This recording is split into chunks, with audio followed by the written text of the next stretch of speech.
Okay, so today what I would like to talk about is active versus passive reading, right? So this is an important principle to understand when we're looking at, well, any sort of reading, but I suppose especially test prep reading, right? Reading for the SAT, ACT, right? So there's two metaphors that I like to give for this. The first one is of the carpenter, right? So when you are reading, you are, well, you're doing multiple readings, right? So it's a process, right? And the first reading that you do is a very quick one, right? And it's essentially like being a carpenter and framing out the house before you fill in the walls and everything, right? So, you've seen these house frames, right? You go on the highway and it's like this house skeleton, right? And that's basically what you're doing in your reading. You skim and scan very quickly.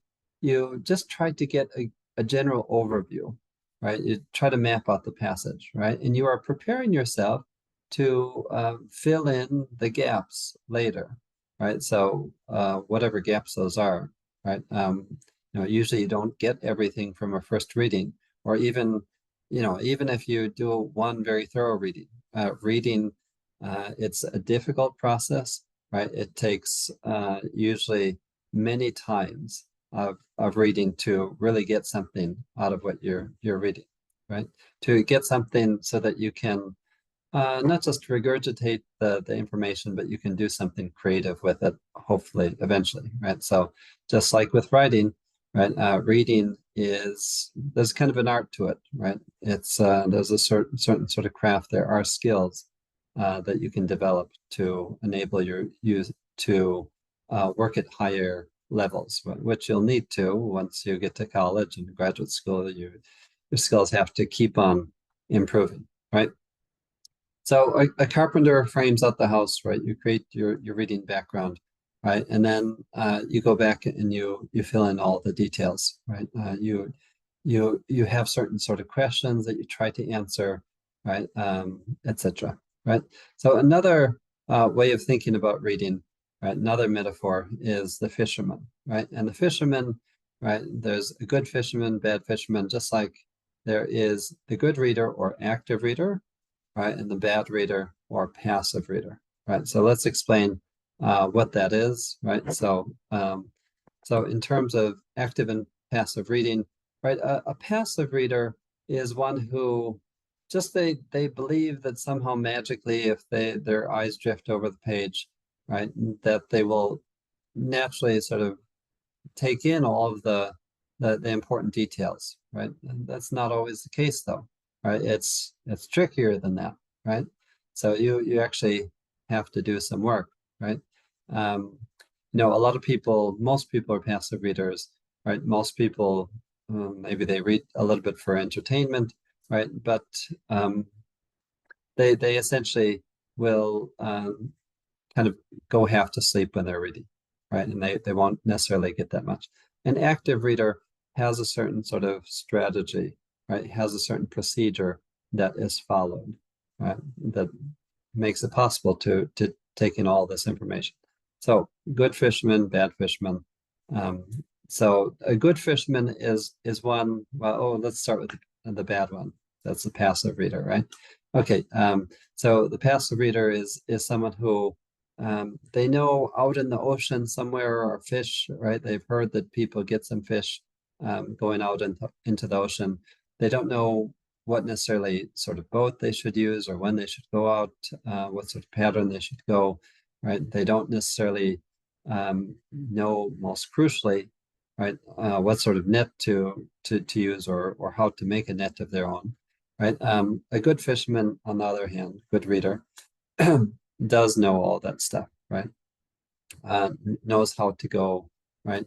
Knows most crucially how to create a net, right? The net for catching fish is asking questions, right? So this is something you should do while you're reading, right? You should be on test prep, you should be actively sort of anticipating the sort of questions that could be asked, right?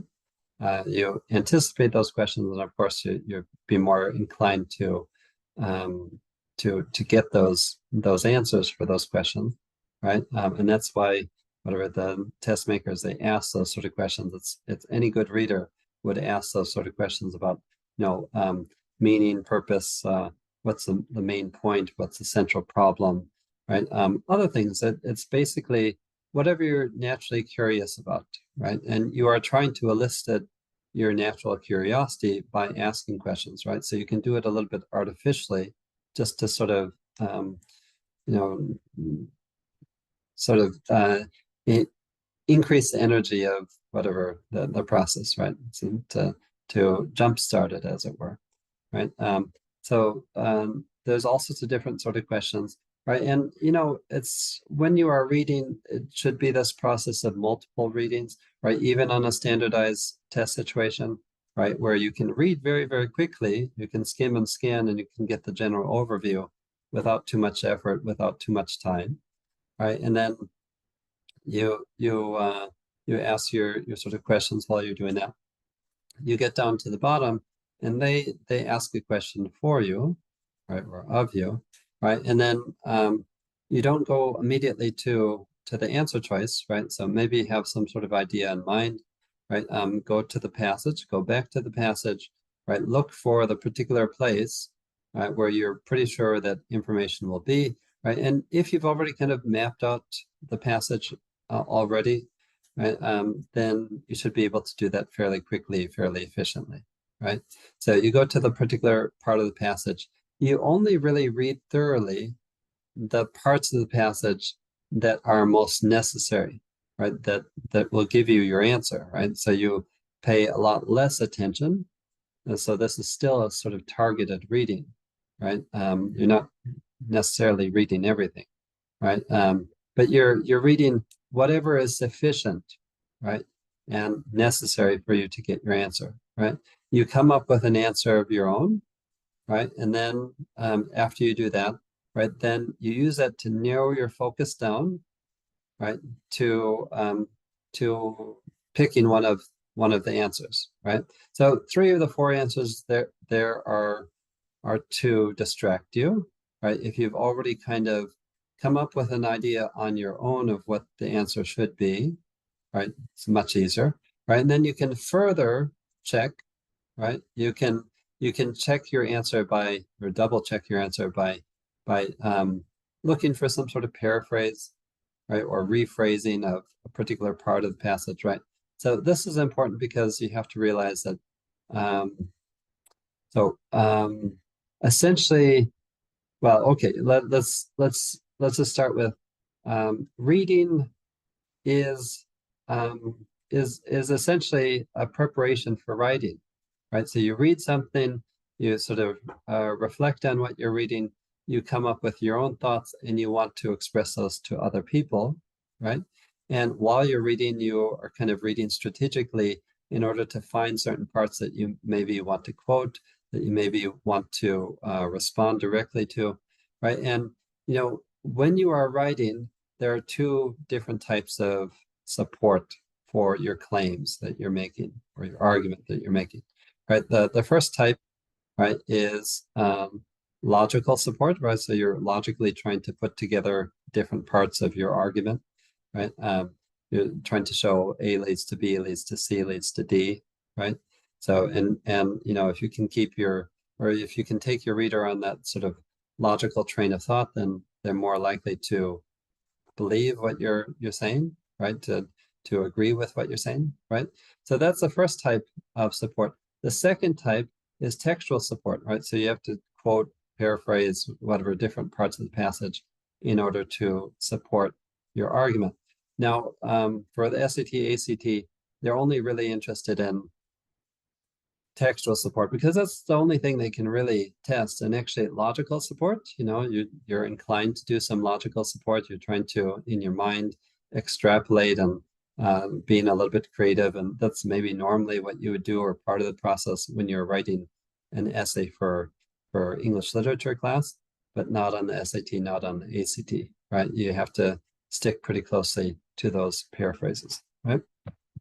Okay, so anyways, I think we've covered a lot about reading, given you a good overview, right? For, you can use these same skills on your normal classes, right? So you can very easily, do 2 or 3 readings in the same amount of time that you would normally do your readings, right? For normal school topics or subjects, right? And first reading, skim and scan, reading background, second reading more thorough and targeted, because you're asking questions and trying to get some information, right? And then the third reading could be like a summary, right? So you do essentially the same sort of process in doing test prep, right? So I hope that helps.